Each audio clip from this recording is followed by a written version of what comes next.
하나님, 오늘도 우리에게 재물을 얻는 능력을 허락하여 주시니 감사합니다. 잘 먹고 건강하도록 생명력 허락하시니 감사합니다. 오늘도 우리는 주신 것에 감사하고 혹 주께서 빼앗아 가신 것에도 감사하길 소망합니다. 우리 믿음이 재물이나 축복에 달려 있는 것이 아니게 하여 주옵소서. 늘 자족하고 감사하는 주의 종들이 되게 하옵소서. 우리가 가진 모든 것이 주님으로부터 나왔음을 고백합니다. 그러므로 모두 주님의 것임을 고백하오며 예수님의 이름으로 기도합니다. 아멘. 하나들이 찬양 날 구원하신 주 감사 찬양하시죠. 날 구원하신 주 감사, 모든 것 주심 감사, 지난 추억이 내 감사, 주 내 곁에 계시네. 향기로운 봄철에 감사, 외로운 가을날 감사, 사라진 눈물도 감사, 나의 영혼 평안에 응답하신 기도 감사, 거절하신 것 감사, 헤쳐나온 풍랑 감사, 모든 것 채우시네. 아픔과 기쁨도 감사, 절망 중 위로 감사, 증량 못할 은혜 감사, 크신 사랑 감사해. 아멘. 오늘 말씀은 신명기 8장 18절 말씀입니다. 함께 독하시죠. 시작. 내 하나님 여호와를 기억하라. 그가 내게 재물 얻을 능력을 주셨음이라. 이같이 하심은 내 조상들에게 맹세하신 언약을 오늘과 같이 이루려 하심이니라. 아멘. 오늘 말씀을 중심으로 7번째 시간이네요. 재물 얻을 능력, 재물 얻는 능력이라는 제목을 함께 말씀을 나누겠습니다. 여러분은 살면서 필요한 가르침, 지식 무엇을 통해서 배우십니까? 물론 너무 많은 통로들이 있겠죠. 우리는 학교에서도 배우고 교과서, 방송, 책, 다른 사람들과의 대화를 통해서도 배우고요. 요즘에는 특히 그 유선생 있잖아요. 유튜브가 있어갖고 유튜브를 통해서 배웁니다. 저도 웬만한 일은 다 유튜브로 해결합니다. 뭔가 사용법을 모르거나 어떻게 하는지 모르면 유튜브에게 바로 물어봐요. 하다못해 제가 계란 삶는 법도 잘 몰라갖고 계란 어떻게 삶습니까? 이런 것도 물어보면 유튜브가 가르쳐줍니다. 전 세계에서 사람들이 올려놓은 다양한 컨텐츠들에 안 걸리는 게 없어요. 내가 필요한 게 집단 지성의 힘이죠. 맞습니다. 이 시대는 정보의 시대입니다. 그래서 맘만 먹으면 가만히 앉았어도 거의 모든 것을 배울 수 있습니다. 그래서 그런 것일까 저는 잘 모르겠습니다만, 참 이상하게도 오늘날 성도들이요, 성경을 통해서 뭘 배우려는 시도가 극히 줄어들고 있다라고 생각합니다. 그러나 저는 성경을 통해서 이렇게 배웠습니다. 디모데 후서 3장 14절부터 17절 제가 한번 읽어드릴게요. 그러나 너는 배우고 확신한 일에 거하라. 너는 내가 누구에게서 배운 것을 알며 또 어려서부터 성경을 알았나니 성경은 능히 너로 하여금 그리스도 예수 안에 있는 믿음으로 말미암아 구원에 이르는 지혜가 있게 하느니라. 모든 성경은 하나님의 감동으로 된 것으로 교훈과 책망과 바르게 함과 의로 교육하기에 유익하니 이는 하나님의 사람으로 온전하게 하며 모든 선한 일을 행할 능력을 갖추게 하려 함이라. 아멘. 무슨 말입니까? 제가 보기 이 성경은 뭐냐면 우리가 살아갈 수 있는 충분한 가르침을 이 성경에서 제공받을 수 있다는 얘기 같습니다. 물론 이게 계란 삶는 법이라든지 금연하는 법 이런 구체적인 방법론을 알려주는 건 아니죠. 성경은 우리에게 방법론이 아니라 항상 원리를 가르쳐주는 책입니다. 특별히 말씀하신 디모데후서에 말씀하신 것처럼 하나님의 사람으로 자라나기에 충분하도록 가르침을 제공하고 있습니다.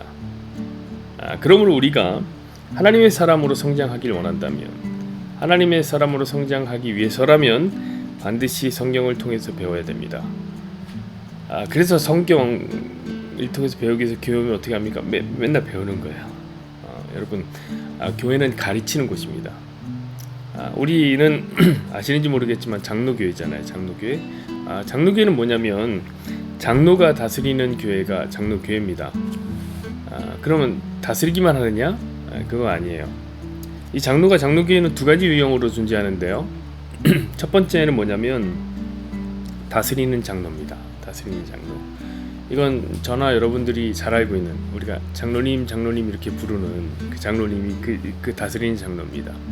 그럼 두 번째 장로는 뭐냐? 두 번째 장로는 가르치는 장로입니다. 가르치는 장로. 그게 누구냐? 저 같은 목사를 가르치는 장로라고 합니다. 그러니까 교회는 다스림만 받는 곳이 아니라 가르치는 곳이기도 하고 배우는 곳이기도 하다는 거죠. 교회는 성도가 하나님의 사람으로 성장할 수 있도록 가르치고 다스리는 곳입니다. 그게 교회의 역할입니다. 그럼 무엇을 가르치고 무엇을 다스리냐? 장로의 돈이냐? 아니면 장로의 사회적 능력이냐? 신분이냐? 그것도 아니면 목사의 카리스마냐? 다 아닙니다. 물론 이런 것들이 교회에 있으면 좋지만 없어도 아무 상관없습니다. 교회는요, 이 성경으로 가르치고 성경으로 다스립니다. 그러니까 성도는 매주 교회에 와서 성경을 배워야 됩니다. 어떻게 우리가 하나님의 사람으로 세상 속에서 살아갈 것인가, 자라날 것인가, 이거 배워야죠. 그것이 바로 교회의 정체성입니다. 그래서 실제로 교회에 오면 여러분들 얼마나 많은 교육을 받습니까? 우리에게는 안 하지만 제자 훈련도 하고, 성경 학교, 실버 학교, 부부 학교, 온갖 학교, 마더와이즈, 이런 것들이 많이 있습니다. 물론 저는 이런 교육이 사람 바꾸거나 세상 바꾼다고 생각하지 않아요. 세상 사람 잘 안 바뀝니다. 안 바뀌죠. 사람을 바꾸는 건 교육이 아닙니다. 오직 성령 하나님의 만져주심이 있어야지만 사람이 변하고 가능한 겁니다. 그러므로 저는 제자 훈련이 마치 교회의 지상명령이다 이렇게 생각하진 않아요. 물론 그렇게 생각하시는 목사님들이 있습니다. 어떤 목사님들은 제자 훈련을 해야 성도가 제자가 된다, 제자 훈련 없는 교회는 죽은 교회다 이렇게 말씀하시는, 저는 생각이 달라요. 제자 훈련은 그저 교회가 해야 하는 여러 가지 가르치는 책무 중에서 한 가지 방법일 뿐이에요. 그저 우리는 배우는 사람이요, 성경을 통해서 제자 훈련뿐만 아니라 하나님의 뜻을 알기 위해서 죄인은 끊임없이 성경을 배워야 합니다. 왜냐하면 성경이 아니면 어디서 하나님의 뜻을 알겠습니까? 그렇죠? 그래서 혹시 여러분들도 살면서 필요한 것이 있으면 얼마든지 저에게 요청해도 좋습니다. 물론 제가 방법론을 알려드리는 건 아니에요. 예컨대 기저귀는 어떻게 갑니까? 육아는 어떻게 해야 됩니까? 애가 없는데 육아를 어떻게 하는지 제가 어떻게 합니까? 저는 이런 건 몰라요. 그러나 육아에 대한 성경적 원리를 가르쳐 드릴 수는 있습니다. 그러니까 성도가 오은영 박사한테만 배우면 안 돼요. 사실은 성경에서도 배워야 하는 겁니다. 자, 제가 오늘은 조금 두서없이 성경의 이 가르침에 대한 기능에 대해서 설명을 해드렸는데, 그러면 왜 하필 이 목사가 직장인 예배에 와서 그런 말을 하는가? 왜? 왜냐면 아주 놀랍게도요, 성도가 요즘에 성경을 통해서 잘 안 배우는데 그 중에 특히 성경을 통해서는 절대로 배우지 않는 부분이 있기 때문에 그래요. 절대로 배우지 않는 부분, 그걸 말씀드리고 싶은 거예요. 그게 뭐냐면 오늘 설교의 제목처럼 재물 얻는 능력입니다. 재물 얻는 능력을 안 배워요. 우린요, 재물 얻는 능력을 온갖 재테크 책이라든지 아니면 3프로TV 같은 유튜브라든지 아니면 세계적인 갑부의 강연을 통해서 배우는데요, 성경을 통해서는 절대로 배우지 않습니다. 왜냐하면 그거는 우리가 갖고 있는 선입견 때문이에요. 선입견. 그게 뭐냐? 성경은 재물을 부정적으로 여긴다 라는 선입견 때문에 그래요. 자, 부정적으로 여기니까 어떻게 하겠습니까? 혹 돈 벌 생각이란 추워하지 말라, 이런 아니면 돈을 벌면 그 즉시 버는 즉시 족적 헌금으로 갖다 바치라 라든지, 아니면 돈을 벌면 가난한 사람들에게 다 줘버려라. 이게 걱정이 돼. 이게 우리 선입견이에요. 왜냐면 우리 주변에서 그런 얘기들 많이 들리잖아요. 돈 좀 벌고 헌금했다는 소문들이 뭘 타고? 간증을 타고 우리에게 많이 들려옵니다. 그러니까 지레 겁을 먹는 거죠, 우리가. 그러나 아니에요. 성경은 돈을 부정적으로 보지 않습니다. 하나님은요, 재물을 아주 소중한 것으로 여기십니다. 얼마나 소중하게 여기냐면, 우리가 구약을 읽고 있지만 구약에 등장하는 하나님 나라가요, 항상 어떻게 표현되냐면 젖과 꿀이 흐르는 땅, 부유하고 풍요한 땅으로 묘사되어 있어요. 이게 왜 그럴까요? 이게 재물이 얼마나 중요한지, 또 인간이 재물을 얼마나 소중히 여기는지 하나님 역시 잘 알고 있기 때문에 천국을 그렇게 표현한 거예요. 재물은 중요합니다. 그러니 당연히 이 재물 안에도 하나님의 뜻이 담겨 있겠죠. 자연적으로 과연 하나님의 사람이 이 재물을 어떻게 대해야 되고 어떤 마음으로 재물을 얻어야 하고 또 어떤 태도를 가져야 되는지 우리는 알아야 합니다. 근데 문제는 배우려고 안 해요. 성경에서 배우려고 안 해요. 왜? 다시 말씀드리면 다 뺏어갈까 봐, 하나님. 그러니까 성경을 통해서 재물을 배우지 않는다 성도가, 그 말 자체가 그런 어떤 행태 자체가 재물을 성도가 어떻게 대하는지, 재물에 대한 태도를 잘 보여주죠. 어떤 겁니까? 하나님보다 더 사랑하는 거예요, 사실. 하나님 뜻은 몰라도, 성경에 대한 재물에 대한 생각은 몰라도 재물은 빼앗기고 싶지 않다. 이런 야비한 어떤 침묵이 안에 숨겨 있는 거죠. 사랑하는 여러분, 저는 저와 여러분이 이 성경 속에서 재물에 대한 하나님의 생각을 배웠으면 좋겠습니다. 너무 많아요, 너무 많아. 한두 가지가 아니에요. 그럼 오늘은 원리만 말씀드리겠습니다. 늘 원리만 말씀드립니다. 오늘 본문은 약속의 땅에 들어간 이스라엘에 대한 하나님의 말씀이에요. 이 땅은 아까도 말씀드렸지만 부유한 땅이고 젖과 꿀이 흐르는 땅입니다. 자, 애굽에서 종살이하면서 가난하게 살던 이스라엘에게는 엄청난 부가가치를 제공하는 땅입니다. 일단 이 땅에 들어가면 배부르게 먹게 됩니다. 우리 읽지 않았지만 10절을 한번 볼까요? 신명기 8장 10절.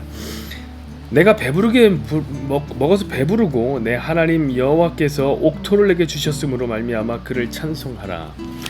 자, 일단 들어가면 배부르게 되는 이 땅, 하나님은 그때 뭘 하라고 합니까? 배부르게 먹거든 배부르게 먹게 허락하신 하나님께 감사하라는 거. 어렵지 않죠? 어렵지 않아요? 배부르게 먹게 된 것을 감사하라는 거예요. 하나님이 주셨기 때문입니다. 자, 그럼 우리는 어떤가요? 우리는 우리가 지금 발붙이고 사는 이 땅은요, 가나안보다 더 부유한 땅입니다. 이 땅에서 태어나서 여러분, 우리 배 굶어 본 적 있습니까? 그럼 이 땅에 태어나게 하신 하나님께 여러분 감사했습니까? 여러분, 우리가 다이어트를 한다고 안 먹죠. 가난해서 밥을 굶고 배고프진 않아요. 물론 가난하면 비싼 음식은 못 먹죠. 그러나 우리가 먹고 사는데 아무 지장 없어요. 가난하다고 굶는 시대가 아닙니다. 그럼 뭐 하라고요? 감사하라고요. 감사해라. 이게 재물을 주신 하나님 뜻이에요. 여러분, 식사할 때 혹시 감사 기도를 하는지 모르겠습니다. 제가 아는 많은 직장인들이 교회선을 하는 직장에서는 못하겠대요. 너무 부끄럽대요. 같이 있으니까. 하십시오. 저는 오늘 말씀 보니까 그런 것 같아요. 그 식사 후에도 감사 기도를 하면 좋겠다 생각이 들어요. 배불리 먹고 난 다음에 우리 하는 말이 꼭 뭡니까? 아이고 배불러 죽겠다. 배불러 죽겠다. 이거보다 하나님 배부르게 먹게 해주셔서 감사합니다. 이게 훨 낫지 않겠습니까? 조금 더 나아가십시다. 12절부터 14절 보십시다. 네가 먹어서 배부르고 아름다운 집을 짓고 거주하게 되며 또 내 소와 양이 번성하며 내 은금이 증식되며 내 소유가 다 풍부하게 될 때에 네 마음이 교만하여 내 하나님 여호와를 잊어버릴까 염려하노라. 여호와는 너를 애굽 땅 종되었던 집에서 이끌어내시고. 자, 하나님께서는 먹어서 배부르고 아름다운 집에 살고 소와 양이 번성하고 은금이 증식되어 소유가 풍부하게 된 사람에게 무엇을 요구하십니까? 첫 번째, 교만하지 말 것과 두 번째, 하나님을 잊지 말 것을 요구하십니다. 왜냐면 이스라엘 백성에게 재물을 주신 분이 하나님이기 때문에 그래요. 그걸 준 게. 자, 이 말씀 역시 우리에게 그대로 적용되겠죠. 여러분의 소유가 좀 나아질 때 여러분은 어떻게 하시겠습니까? 저는 역시 성경의 가르침을 똑같이 전해드리겠습니다. 여러분, 교만하지 마시고 하나님 잊지 마십시오. 여러분, 제가요 혹시나 우리의 기대감이 그 대상을 오해할까봐, 전치될까봐 여러분들에게 거의 말씀드리지 않았지만, 무슨 말이냐면 혹시 여러분이 하나님보다 재물을 기대할까봐 제가 말씀을 드리지 않았습니다만 이제는 진실을 말합니다. 여러분께 진실을 말합니다. 직장인 예배니까요. 여러분, 하나님께서는요 우리에게 재물을 주기 원하시는 분입니다. 제 입에서는 거의 처음 나오는 말인 것 같아요. 여러분, 우리 하나님이 어떤 분입니까? 하나님은 전능하신 분이에요. 은도 내 것이고 금도 내 것이고 그랬다고요. 온 세상이 주님의 것입니다. 하나님의 소유예요.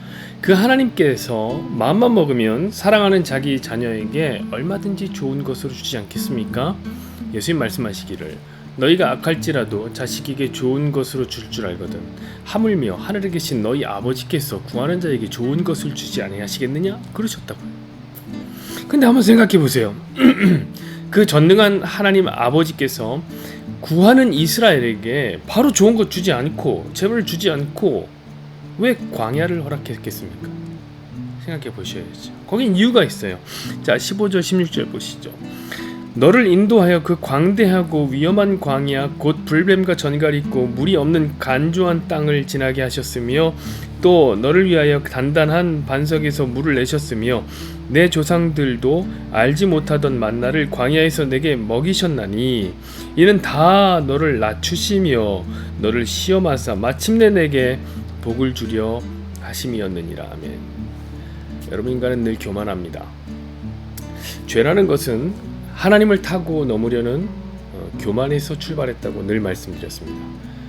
그런 교만한 인간을 낮추시고 시험하시려고 우리에게 광야를 허락했다는 말씀이죠.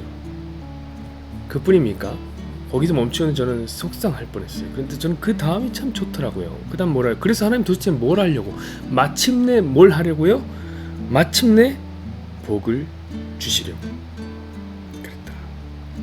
맞습니다. 하나님 우리에게 좋은 것 주기 원하세요. 하나님 우리에게 재물 주시기를 원한단 말이죠. 그런데요, 재물을 줬다고 또 교만해지면 어떻게 합니까? 17절 한번 보실래요?